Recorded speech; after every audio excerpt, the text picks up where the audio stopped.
এটা হচ্ছে ন্যাজার, আর আমি থাকি ঠিক পেছনের ওইখানটাতে। এটা একটা ঝিল, ওটা রাইস মিল।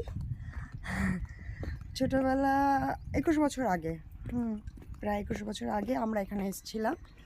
তখন এই জায়গাগুলো এরকম ছিল না, তবে এখন অনেক বদলে গেছে। তবে যখন এখান থেকে চলে গেছিলাম, আনফর্চুনেটলি আমরা চলে গেছিলাম, আমরা নিজেরাও জানতাম না, বাবার হঠাৎ করে ট্রান্সফার হয়ে যায়। তো ইচ্ছা ছিল একদিন ফিরবো আর ঠিক এরকম নিজের মতো একা একা একদিন ঘুরবো। তখন ছোটো ছিলাম, ঘুরতে পারতাম না। ইচ্ছাটাও পূরণ হয়ে গেছে, এখান থেকেও চলে যেতে হবে একদিনকে।